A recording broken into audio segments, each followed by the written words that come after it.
C'est que déjà de voir un groupe d'une dizaine de jeunes entre, c'est un peu plus vieux, mais entre 16 et 19 ans qui ont le courage de pouvoir venir un samedi matin pour se dire tiens, on va réfléchir sur nous-mêmes, on prend le temps de se mettre un petit peu à nu pour mieux comprendre les choses.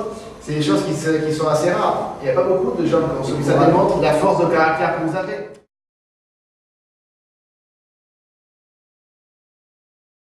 Moi, très vite, j'ai dû trouver une place, puisque je me sentais, on me considérait un peu comme un étranger dans mon propre pays, puisque je suis belge, mais vu mon teint, quand je suis belge, on me regarde, rôle de belge. Donc je me suis dit, ok, si je veux avoir une bonne place, parce que sinon il y aura toujours quelqu'un qui va venir au-dessus de moi, je dois faire ma place moi-même.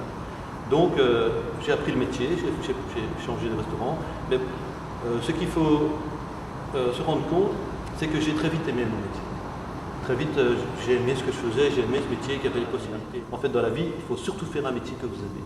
Pas faire un métier pour gagner de l'argent, mais vraiment faire quelque chose que vous ressentez. Sinon, ça ne marche pas. Hein, sinon, vous allez être malheureux, vous n'allez pas gagner d'argent, parce que malheureusement, quand on fait quelque chose pour gagner de l'argent, ça ne marche pas. Parce qu'on ne met pas de passion, on ne met pas d'amour, donc on ne fait pas des choses très bien. Et à partir du moment où on est motivé dans ce qu'on fait, on cherche toujours, j'ai toujours voulu être meilleur.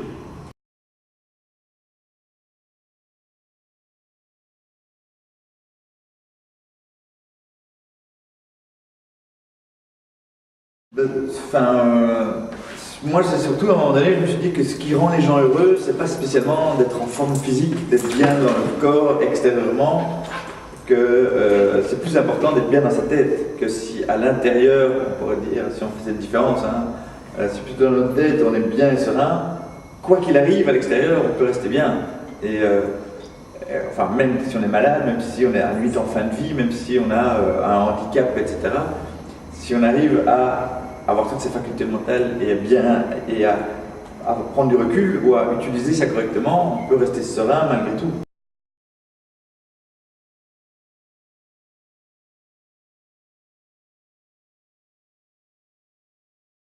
Les trois choses que j'ai apprises, c'est que avant de faire des choix, il faut se connaître soi-même et être bien dans ses chaussures, être droit.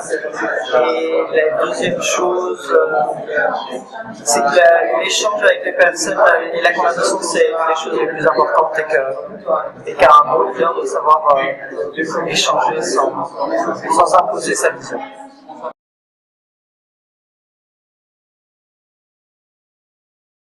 Les principes sont devant toi, la vie elle est devant toi, les choix sont devant toi et c'est à toi de comprendre les choses de ta propre façon et de prendre les choix qui se présentent devant toi.